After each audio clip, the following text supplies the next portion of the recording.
Hey, salut tout le monde! Bienvenue à la troisième émission de Vivre autrement sur les ondes de Radio Réveil. Bien, premièrement, je voulais vraiment vous remercier d'être là, dans le fond, semaine après semaine. On a vraiment eu de belles vibes, de belles personnes qui sont venues nous parler par la suite et vraiment, je vous remercie de rester à l'écoute de notre émission. Je voulais, dans le fond, vous parler en cette troisième émission de 4 sujets. Les 4 sujets vont être quelque chose de vraiment réconfortant, quelque chose qu'on peut faire à la maison. En fait, on va parler de faire notre pain maison, de faire nos pâtes alimentaires, de faire notre pâte pizza et notre levain. Donc, c'est vraiment 4 sujets qui me touchent à cœur parce que je vais en parler plus tard, là, mais j'ai un conjoint qui est italien, tu sais, lui, faire son pain, ses pâtes, ses panini, ces choses comme ça, c'est vraiment quotidien. Donc, ben, sans plus attendre, je vais aller saluer Mélanie qui est avec nous. Comment ça va, Mélanie? Ça va bien. Et toi? Oh mon Dieu, ben oui, ça va bien. Sérieusement, j'ai eu une super belle journée. Donc, mais toi, si on commence avec le pain, c'est quoi ton histoire? Quand est-ce que tu as commencé à faire du pain? Ben en fait, j'ai commencé à faire du pain avec ma grand-mère dès mon jeune âge, si on veut. Ma grand-mère a toujours été un peu avant-gardiste, on peut dire ça, comme, tu sais, Oui. autosuffisante, à ramasser ses semences dans le jardin, tu sais, en tout cas. Bref, tout ça. Puis, elle faisait son pain. Puis il y avait toujours du pain sur son comptoir. Là, tu sais, sa pâte à pain, elle la faisait lever. Puis là, le lendemain, on faisait les petites boules, puis on faisait des petits pains, puis on faisait des gros pains. Puis... Fait que ça a toujours été comme ça. Puis là, ben, j'étais jeune, puis tu sais, j'ai pas gardé ça. Tu sais, quand on est jeune, il y a des choses que, tu sais, on fait, puis c'est pas important. Puis là, tu sais, aujourd'hui, j'aimerais tellement ça que ma grand-mère soit là pour me donner ses trucs, mais bon, et puis là, elle est rendue au ciel. Donc, je me suis débrouillée moi-même. Dans ma démarche d'autosuffisance, j'ai voulu, tu sais, c'est sûr que le pain, c'est important dans une démarche d'autosuffisance. Fait que je me suis dit, bon, je vais commencer à faire mon pain. J'ai regardé des recettes sur Internet, ici et là, puis j'ai commencé comme ça. J'ai trouvé des recettes de pain hot dog. Je fais mes pains hot dog, mes pains hamburger. J'ai commencé à faire des pains aux oignons pour mon conjoint parce qu'il adore ça.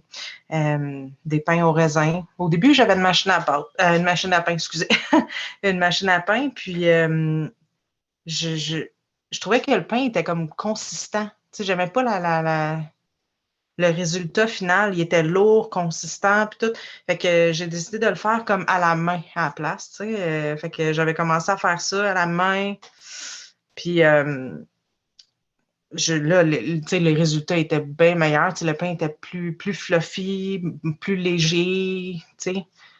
Puis là, après ça, ben, tu sais, je trouvais ça comme un peu intense, là, parce qu'on est quand même 6 à la maison. Fait que j'ai demandé un batteur sur socle KitchenAid comme cadeau de Noël. Wow. Puis je l'ai. Fait que tu sais, j'étais bien contente.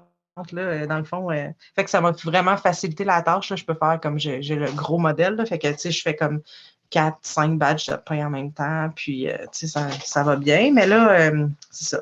J'en ai fait beaucoup avant la pandémie. Pendant la pandémie, ben là, c'est sûr que tu sais, les enfants, ils ont eu pas d'école longtemps.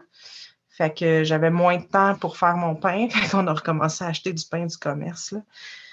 Et puis là, ben, je commence à reprendre le dessus sur toute mon énergie qui a passé dans ça, puis dans toutes sortes d'affaires. Fait que, tu sais, je t'avais là de recommencer. Tu sais, je fais ma pâte à pizza, je fais mes choses comme ça, mais mon pain, j'ai pas encore recommencé à 100%. Tu sais, j'ai fait des pains hot dog, des pains hamburger quelques fois cet été, mais pas à toutes les fois, tu sais, qu'on a mangé.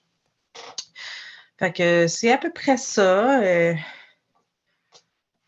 Ben, génial. Euh, Honnêtement, moi, j'ai commencé toutes ces démarches-là de pain parce que, tu sais, quand tu fais juste tourner pour regarder les ingrédients, tu sais, sur les pains, on va pas nommer de marque, mais des grandes marques en épicerie.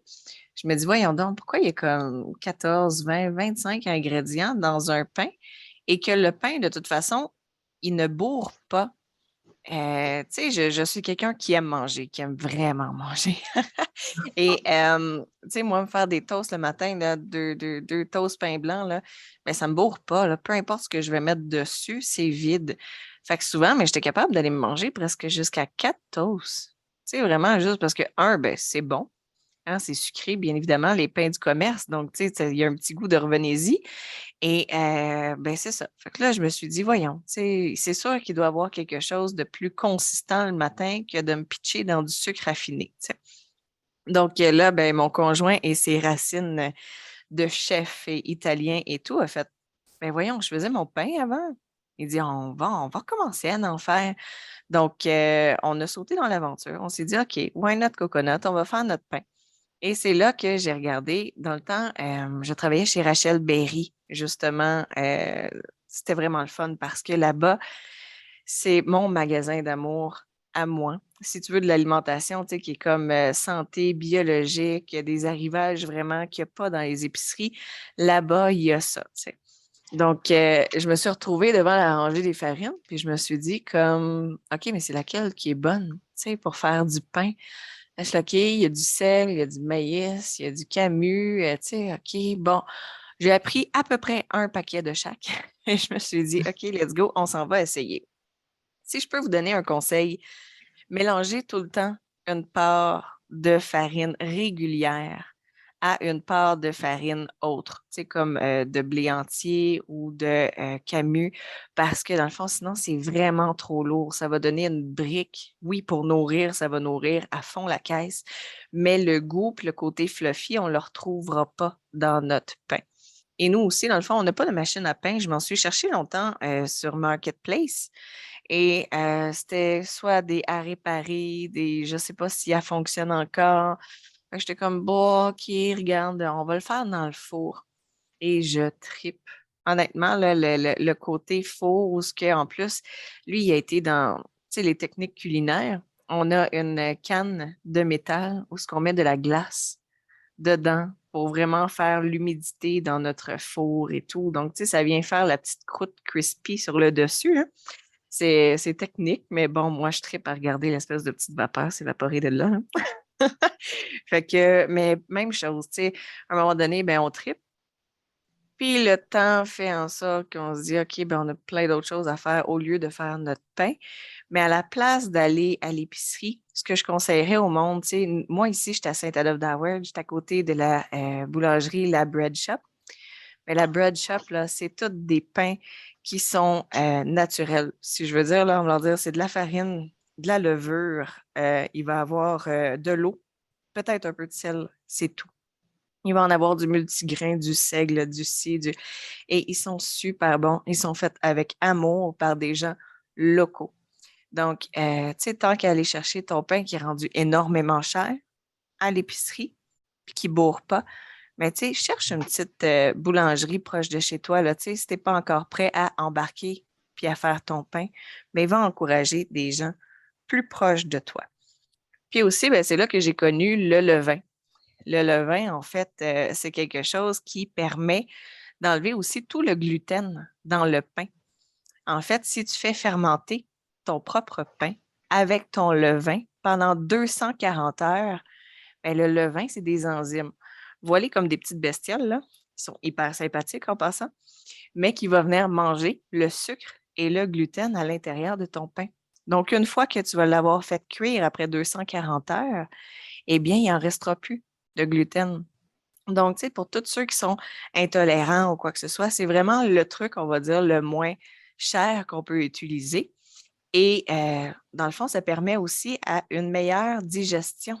Tu sais, une fois qu'il n'y a plus de gluten, puis qu'il y a plein d'enzymes, puis qu'il y a du levain dans le pain, c'est sûr que ça vient changer le goût, hein. Un pain au levain va avoir un goût un peu plus corsé, si on veut dire. Tu sais, il va être plus prononcé, mais la digestion va se faire super bien. Donc, t'avais-tu déjà essayé de faire ça, toi, Mélanie? Ben oui, j'ai essayé ça. Imagine-toi donc, c'est toute une histoire. J'ai commencé pour le fun. Je me suis dit, ah, ça doit être le fun de faire un pain au levain.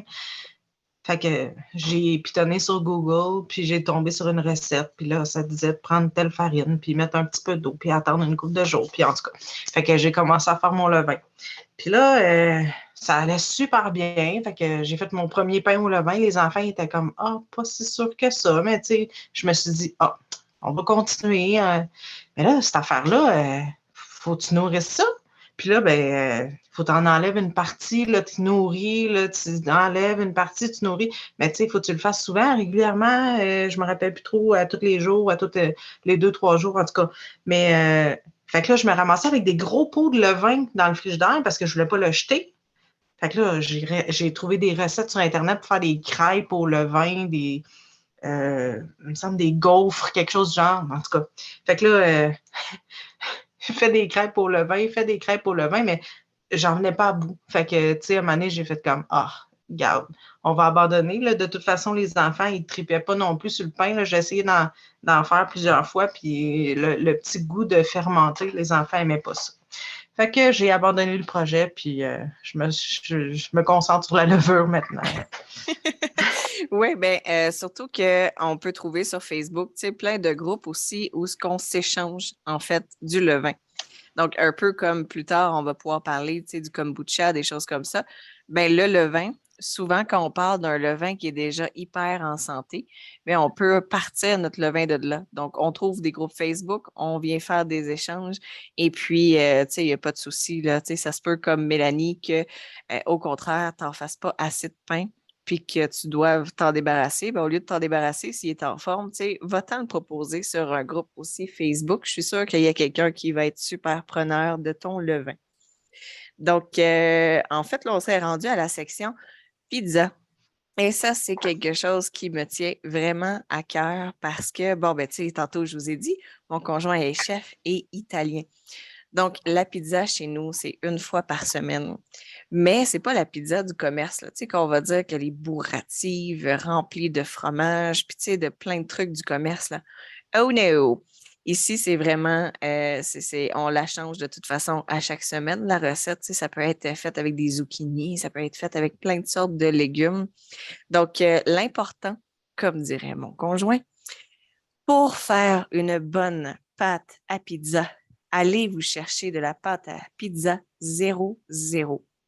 En fait, il existe plusieurs sortes là, tu sais, de farine et des choses comme ça. Mais la farine 00, c'est elle qui va, dans le fond, avoir. Puis là, dites pas que c'est pas bon pour la santé, là. Mais c'est qu'ils viennent enlever totalement l'écorce du grain. Donc, on a juste l'intérieur. Donc, on a l'amylase, on a le gluten, on a la protéine. C'est tout.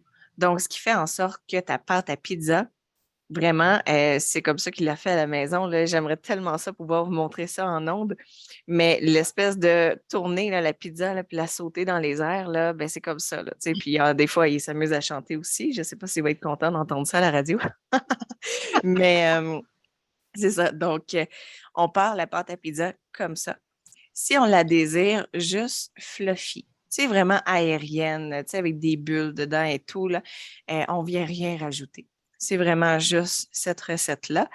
Et si au contraire, là, on aimerait ça qu'elle soit comme craquante sous la dent, là, tu sais, qu'il y ait vraiment une petite croûte en dessous, là, tu sais, que ça fait crunch, ben, c'est là qu'on vient rajouter soit de la semoule de blé ou de la semoule de maïs. C'est ce qui va faire le petit croquant intéressant, rajouter de la texture, en fait, à notre pâte à pizza. Et c'est pas aussi long que du pain, hein, parce qu'en fait, du pain, si on fait ça maison, bien, il y a souvent plusieurs levées qu'on va venir faire. Des levées, en fait, c'est qu'on va venir mélanger nos ingrédients, on va venir en faire une boule, on va venir mettre ça dans un bol et on va couvrir, tu sais, dans le fond, pour garder l'humidité. On doit aussi le mettre à une température ambiante assez élevée parce qu'il faut que la pâte gonfle. Mais c'est pas tout. Après ça, on l'enlève, on vient faire, tu sais, on vient l'abaisser, on vient le tourner, let's go, on pétrit, tu sais, on le vire de bord, on le shake un peu, on le remet en boule et on le remet encore à faire un autre levé. Et dépendamment des recettes qu'on doit faire, mais ça peut aller à 2 ou 3 levées. Donc, souvent, mettons, on dit un pain, tu veux faire du pain, ben on commence quand même tôt dans la journée pour pouvoir être capable d'en manger, tu sais, en soirée. Donc, tandis que la pâte à pizza, aucunement. sais, oui, on doit la faire lever une fois. On fait son mélange, on la travaille, on la met dans un bol une fois que c'est fait et c'est tout.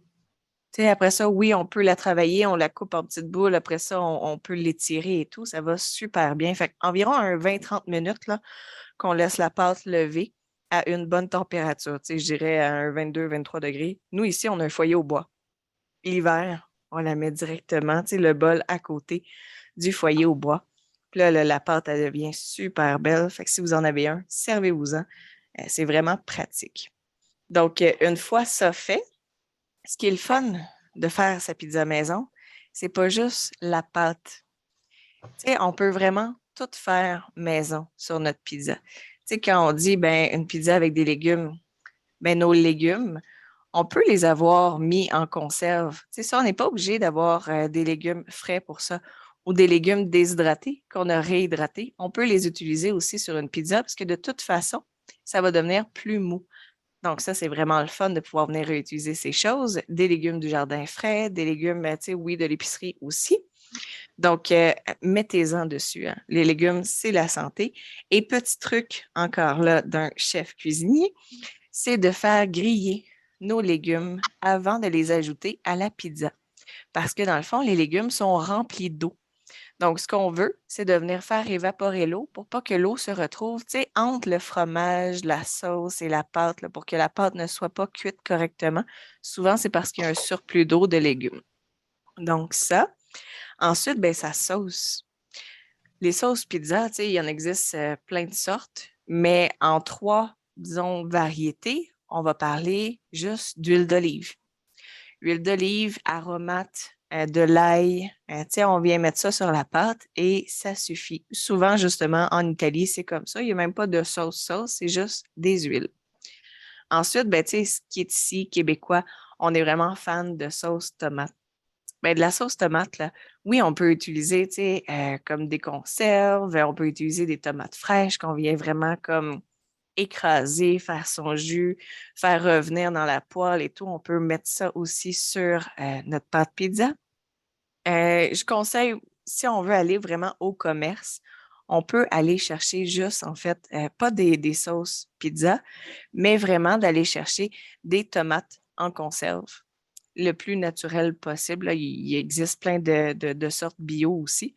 Et là, on vient faire la même chose. On vient les écraser. On vient vraiment faire en sorte que ça ne soit pas en eau. Donc, on va venir faire évaporer le plus d'eau. On va venir faire épaissir ces tomates-là. Ce qu'on rajoute dedans, bien souvent, on va mettre de l'oignon, de l'huile d'olive, sel, poivre. On peut mettre de l'ail. On va venir mettre aussi des fines herbes si on veut dedans pour vraiment comme rehausser le goût. Et c'est tout. Puis ce qui est le fun, c'est que ça se congèle, cette sauce-là, après, ou bien ça se canne après. Donc, c'est super intéressant de faire ça comme ça. Le fromage, ben le fromage, oui, on peut le prendre du commerce. Petit truc comme ça, il y a des fromages qui ne sont pas du fromage. Alors, regardez vraiment les ingrédients en arrière des fromages râpés et tout. Souvent, je dis, ben, pourquoi pas s'acheter une râpe et aller chercher un vrai bon fromage qu'on va râper nous-mêmes, qu'on va pouvoir venir mettre sur notre pizza. Et sinon, ben, ça, c'est quelque chose que je veux vraiment essayer, c'est de faire mon fromage maison. Et j'ai une de mes amies qui en fait, là, elle s'appelle Daphné, tu la connais toi aussi. Et mon Dieu, je la salue d'ailleurs dans notre émission d'aujourd'hui. Elle a une ferme dans le fond chez elle et elle fait son fromage squick squick en bon québécois, mais elle fait aussi plein de sortes de fromages. Donc, tu sais, on peut le faire maison aussi si on veut vraiment s'y donner à 100%. Toi, Mélanie, est-ce que tu fais de la pizza? Oui, ben en parlant de fromage, justement, j'ai déjà essayé de faire mon fromage et de mettre ça sur ma pizza. Mais c'est juste que, tu sais, il y a comme deux sortes de mozzarella, si on veut, là. Il y a la mozzarella fraîche, puis il y a une mozzarella qui est comme plus longue à faire. Fait que moi, j'ai juste essayé la mozzarella fraîche, là. Fait que, tu sais, ça n'a pas donné un super bon résultat sur ma pizza. Mais bon, oui, on fait de la pizza, nous autres aussi, à peu près une fois par semaine ici. C'est comme traditionnel, mais c'est pas autant... comment je pourrais dire, moi, c'est bien basique, là, tu sais, c'est de la pizza bien ordinaire, là, avec pepperoni, sauce, tu sais, on met des oignons, du bacon, des olives, en tout cas. Bref, c'est ça. Puis, tu sais, c'est la petite recette de pâte à pizza Ricardo, là, bien facile. Puis moi, ben, j'ai pas de foyer au bois, fait que je la fais lever dans mon four avec la lumière allumée, puis il y a une petite bolle d'eau bouillante là, que je mets pour garder l'humidité. Ou sinon, des fois, je mets un linge par-dessus le bol, puis je le laisse quand il fait assez chaud dans la maison. C'est ça. Sinon, ben, tu sais, c'est sûr que la sauce, ben, moi, c'est mes conserves, là, avec mes tomates du jardin. Puis, je fais ma sauce à pizza avec mes fines herbes du jardin aussi. Mais là, tu sais, j'avais essayé la recette de Miss Conserve dans son livre, le tome 1. J'avais fait 24 petits pots de 250 millilitres. Puis il m'en reste encore parce que, tu sais, nous, on est plus comme type tomate, puis celle-là est vraiment goûteuse, là. Fait que là, l'année prochaine, je vais essayer de faire la recette dans le livre de Bernardin, le grand livre des conserves. C'est plus tomate. C'est tomate, puis il n'y a presque rien d'autre, là. En tout cas, a l'air meilleur pour nous. C'est ça. Sinon, c'est à peu près ça, là, ma petite expérience de pizza. Bien, souvent, c'est génial de faire une sauce, on va dire, de base. Parce qu'après ça, ben, si tu dis, ah, ben, il manque un peu de ci ou il manque un peu de ça, ben, tu peux le rajouter. Tu sais, quand il y a déjà trop dedans, c'est un peu dur de pouvoir l'allonger. Ouais, c'est vrai Mais ça. oui. Et là, j'ai pas une grosse expérience dans les pâtes alimentaires. Donc, c'est sûr que Mélanie va pouvoir vous en parler plus, mais j'ai une belle anecdote, puis je suis sûre que ça va faire rire ma mère, parce que ma mère m'écoute en ondes à chaque semaine. Donc, ben, en fait, moi, c'est que ma mère, ça fait longtemps qu'elle dit ah, j'aimerais ça faire mes pâtes maison, puis qu'elle aussi, elle regarde Marketplace. Tu sais, Marketplace, c'est vraiment une place où que moi et ma mère, on est toujours dessus, là. On peut trouver vraiment des belles trouvailles, soit gratuits ou vraiment pas chers. Donc, tu sais, je suis comme, ah, voyons, il y en a un à Laval. Je sais pas si loin de chez moi, tu sais, puis c'est une vieille machine, mais tu sais, à 10 je dis, je peux pas perdre grand-chose à part, tu sais, l'essence puis le temps que ça me prend. Fait que j'écris au monsieur, puis je dis, OK, ça m'intéresse, votre machine à pâte électrique et tout, ça a l'air vraiment le fun, puis ma mère aimerait ça pour Noël, tu sais. OK, comment OK, on peut aller se rejoindre? Et dans le stationnement, tu sais, il m'en parle, puis il dit, tu sais, je ne l'ai jamais essayé. En fait, c'était à ma mère. Ma mère est décédée. J'ai repris sa maison et tout, puis il y avait ça dedans. Il dit, ben, j'espère quand même que ça va vous plaire. Ça a l'air d'être complet, là. Il y a tous les morceaux. J'ai dit, ah, ben, c'est génial, merci beaucoup. Donc, je ramène ça à la maison. Je me dis, OK, je vais l'emballer. Mais avant de l'emballer, je vois que c'est vraiment la boîte originale de la machine, tu sais. Donc, je me dis, ah, OK, fait que, tu sais, je l'ouvre, puis je regarde les petits papiers, puis à un moment donné, je vois comme un petit papier de facture dedans. Je me dis, ah, mon Dieu, ça a l'air, tu sais, les vieux reçus. Je le prends, la date, c'est 1971. Je me dis, quoi? La machine à date, ben, tu sais, elle est jaune. Tu sais, je suis sûre qu'elle était blanche dans le temps, là, mais là, elle est rendue comme jaunie, vieillie. Et bien, ça coûtait 150 $ en 1971, cette machine-là. Et elle est tellement complète. Il y a vraiment comme pour toutes les sortes de pâtes, là, que ce soit les rigatoni, les spaghettis, les linguini, name it, tout est là, tu sais. Fait que là, j'étais comme un petit peu finalement jalouse du cadeau de Noël que j'allais donner à ma mère, mais j'étais comme, oh, c'est correct, ma mère, elle va m'en faire des pâtes alimentaires. Eh bien, nous sommes le 20... Nous sommes en novembre. Oui, c'est ça. Nous sommes en novembre 2022 et j'ai toujours pas eu de pâte alimentaire faite par ma mère. Donc, c'est un petit message comme ça que je lance. Je dis, ça serait vraiment plaisant de pouvoir goûter au cadeau de Noël que je t'ai offert. OK, sur ce, quelle est ton expérience, toi, Mélanie, avec les pâtes alimentaires?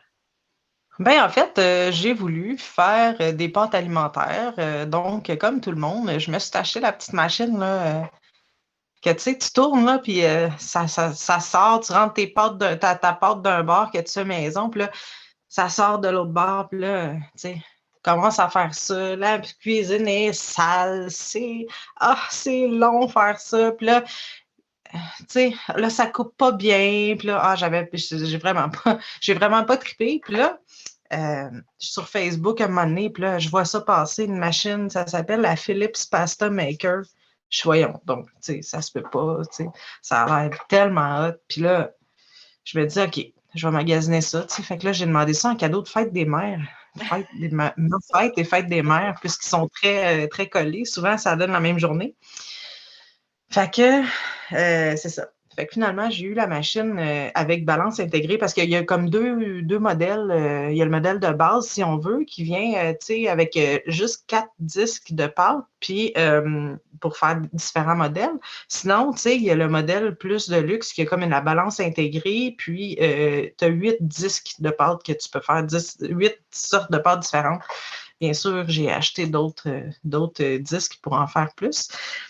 Mais c'est ça. Fait que là, ça, j'ai juste à mettre la farine dedans. Ben, je mets de la semoule de blé, là, semoule de blé dur, je pense, quelque chose du genre, pour que ça soit plus croquant comme pâte. Nous, on aime les pâtes comme plus al dente, moins molles. Fait que, tu sais, en mettant de la semoule de blé dur, ben, il y a tout le temps ce petit croquant-là qui reste. Je trouve ça vraiment le fun. Fait que, puis je fais souvent mes pâtes avec des œufs. C'est beaucoup plus nourrissant, on en mange beaucoup moins que si je mettrais juste farine, semoule de blé dur puis eau. Fait que en mettant les œufs, c'est ça, c'est vraiment super nourrissant. Fait que, puis j'ai essayé aussi de mettre, tu sais, des petites couleurs pour les enfants, tu sais. La betterave, je me suis dit, aïe, aïe. Fait que moi, j'achète des betteraves, je mets ça dans le déshydrateur, je mets ça en poudre avec mon petit moulin à café. Puis là, je suis comme super contente. Je me dis, hey, je vais faire des belles pâtes couleur betterave, comme. Fait que là, je mets ça dans mon Philips Pasta Maker.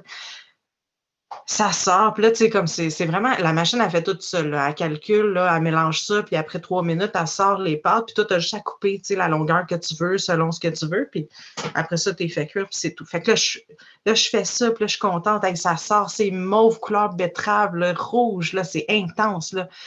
Je coupe mes pâtes, puis là, je mets ça dans l'eau à cuire, je sors ça.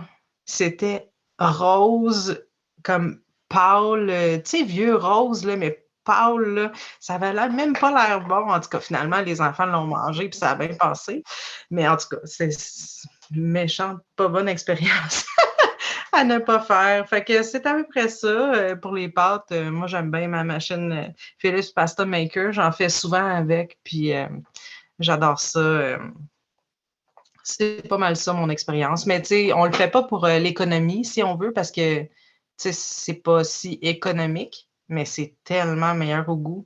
C'est pas comparable, vraiment, là. La pâte maison et la pâte sèche là, qu'on achète en épicerie, là.